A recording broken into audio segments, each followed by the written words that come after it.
Ang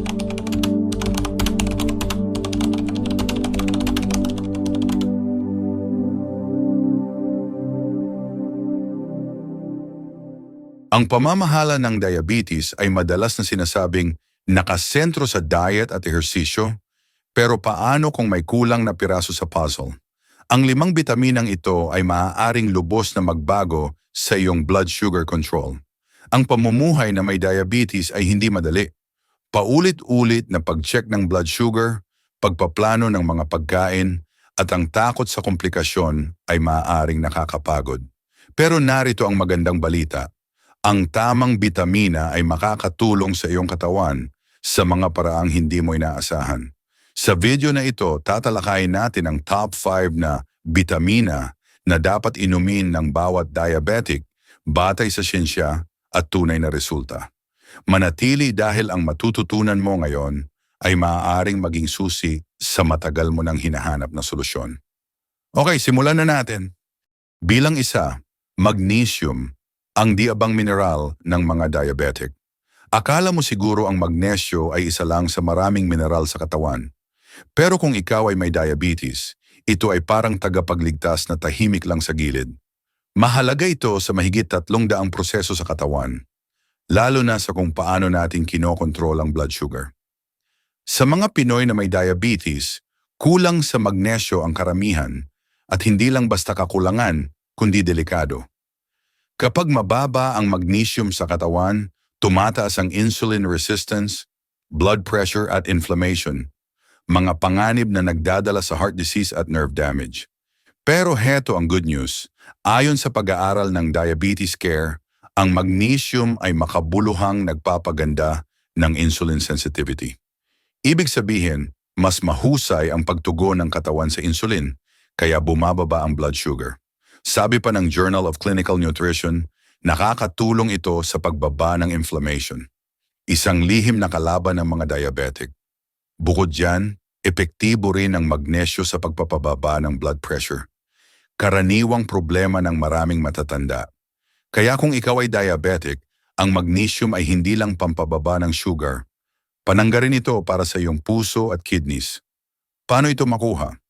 Makikita ito sa spinach, almonds, black beans, pero madalas, hindi sapat ang diet lang. Kaya makakatulong ang supplements tulad ng magnesium citrate o glycinate. Ang suggested dose, 200 hanggang 400 miligram kada araw, pero siguraduhin kumonsulta muna sa doktor. Isang simpleng hakbang, malaking benepisyo. Kaya kung seryoso ka sa kalusugan mo, huwag balewalain ang mineral na ito. Ready ka na bang matuklasan ang susunod na bitamina para sa mga may diabetes? Abangan mo dahil mas lalakas ka pa sa susunod. Pangalawa, vitamina D, ang lihim na kakampi sa laban sa diabetes. Hindi lang basta sunshine vitamin ang vitamina D, isa itong mahalagang kakampi para sa mga may diabetes. Maraming Pilipino, lalo na ang mga senior, ang kulang sa vitamina D at hindi nila alam kung gaano ito kaimportante. Alam mo ba? Ang vitamina D ay tumutulong sa katawan para mas maging epektibo ang paggamit ng insulin, ang hormone na nagkokontrol sa blood sugar. Kapag mababa ang iyong vitamina D, mas tumataas ang posibilidad ng insulin resistance, kaya hirap ang katawan mong kontrolin ang asukal sa dugo. Bukod pa rito, naapektuhan din ang pancreas, ang parte ng katawan na gumagawa ng insulin kapag kulang ka sa vitamin D. At hindi lang yan, ang kakulangan sa vitamina D ay nakakadagdag sa pamamaga sa katawan na siyang sanhi ng mga komplikasyon gaya ng nerve damage, sakit sa puso at problema sa bato. Pero may good news, ayon sa mga pag-aaral, ang pag-inom ng vitamina D supplement ay nakakatulong mapababa ang blood sugar at mapabuti ang insulin sensitivity. Kaya paano tayo makakakuha nito? Ang simpleng pagbabad sa araw tuwing umaga, 10 hanggang 15 minuto ay nakakatulong. Pero kung bihira kang makalabas o laging nasa loob ng bahay, mainam ang pag-inom ng supplement. Rekomendado ng mga eksperto ang 1,000 hanggang 4,000 IU ng vitamin D3 kada araw. Ligtas ito, pero mas maganda kung kumonsulta muna sa doktor para masigurong sakto ang iyong level. Ang dagdag na bitamina D sa iyong routine ay isang maliit na hakbang pero may malaking benepisyo. Para sa mga diabetic na gustong maging mas malakas at mas malusog, huwag itong kaligtaan. Kung nanonood ka pa rin ng video na ito at nakakatulong sa iyo ang mga impormasyong ito, mangyaring mag-comment ng numero 2 sa ibaba para malaman ko na nandito ka. At kung hindi ka pa nakasubscribe, inire-recommend akong mag-subscribe ka at i-on ang bell notification para hindi mo makaligtaan ang anumang video. Ang iyong suporta ay tumutulong sa amin na patuloy na makagawa ng magandang content para sa iyo. Ngayon, magpatuloy tayo. Pangatlo, chromium, ang katuwang ng diabetic sa araw-araw. Alam mo ba na may isang mineral na madalas hindi napapansin pero sobrang mahalaga para sa mga may diabetes? Ito ay ang chromium. Oo, maliit man ang pangalang ito, malaki naman ang epekto nito sa iyong kalusugan. Lalo na kung ikaw ay may type 2 diabetes o hirap sa blood sugar control. Gumagana ang chromium bilang katuwang ng insulin, ang hormone na naglalabas ng asukal mula sa dugo papunta sa mga selula ng ating katawan. Kapag kulang ka sa chromium, humihina ang aksyon ng insulin, kaya tumataas ang blood sugar at lumalala ang insulin resistance. May pag-asa. Ayon sa mga pag-aaral, ang chromium picolinate, isang anyo ng chromium na madaling maabsorb ng katawan, ay napatunayang nakabababa ng fasting blood sugar and HbA1c na sukatan ng long-term blood sugar levels. Dagdag pa, nakakatulong din ito sa pagbaba ng cholesterol, perfect para sa mga diabetic na may risk sa sakit sa puso. Pwede kang makakuha ng chromium sa pagkain gaya ng broccoli, whole grains at lean meat.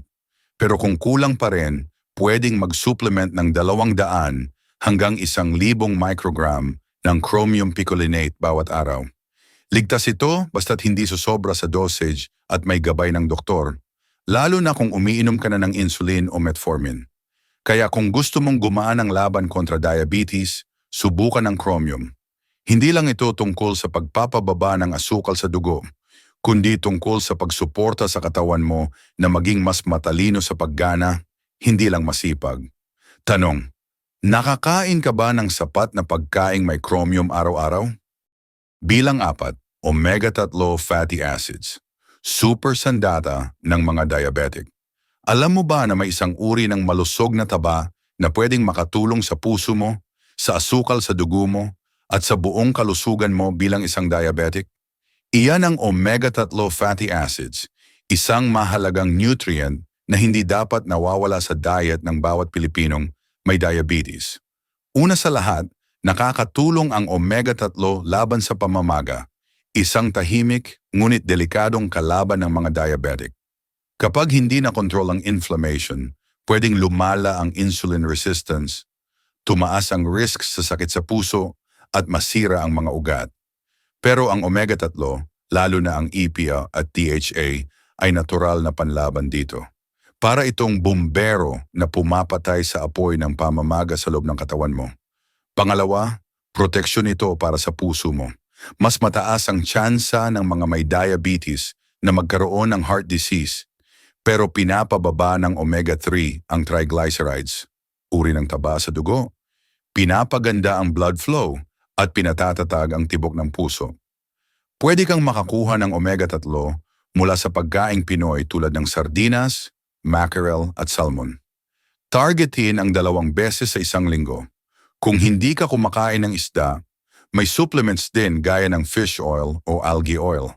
Paalala lang, kung umiinom ka ng gamot pampalabnaw ng dugo, magtanong muna sa doktor bago uminom ng omega-3 supplements.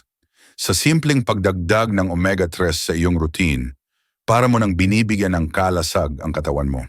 Isa itong napakabisang hakbang para sa isang mas malusog, mas matatag na pamumuhay kahit may diabetes. Kung nanonood ka pa rin ng video na ito at nakakatulong sa iyo ang mga impormasyong ito, mangyaring mag-comment ng numero 4 sa ibaba para malaman ko na nandito ka.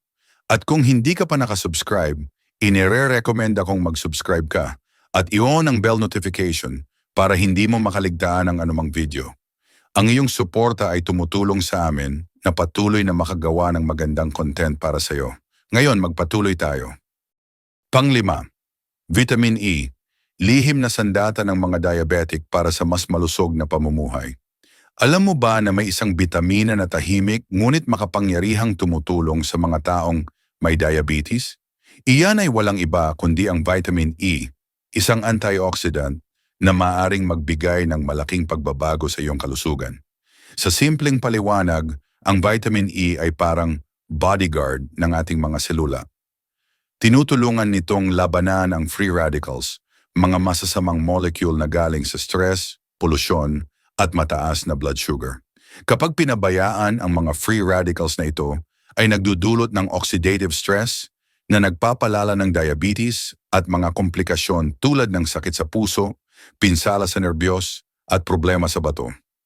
Sa mga pag-aaral, nakita na ang vitamin E ay nakatutulong upang pababain ang inflammation sa katawan. Isang halimbawa sa isang pag-aaral sa Diabetes Research and Clinical Practice, bumaba ang label ng C-reactive protein, isang marker ng pamamaga, sa mga pasyenteng may diabetes na uminom ng vitamin E supplement. Bukod dito, nakatutulong din ito sa insulin sensitivity, isang mahalagang aspeto para sa mas mahusay na kontrol sa blood sugar. Paano ito maisasama sa araw-araw?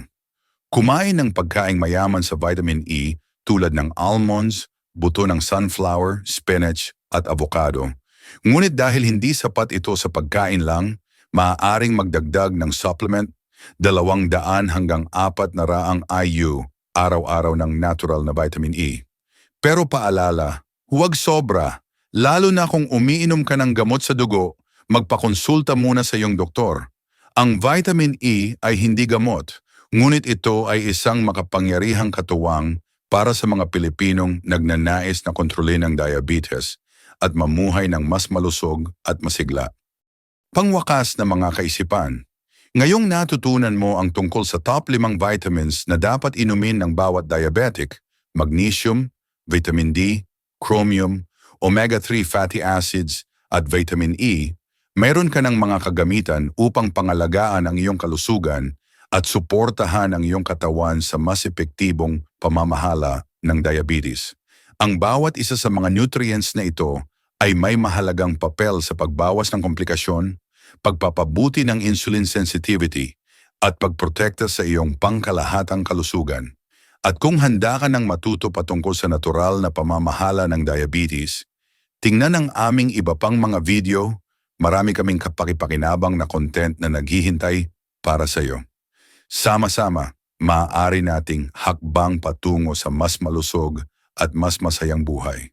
Hanggang sa susunod na video. Salamat sa panonood ng aming video ngayon. Kung nakatulong ito sa iyo, paki-click ang like button at isubscribe ang aming channel para suportahan kami.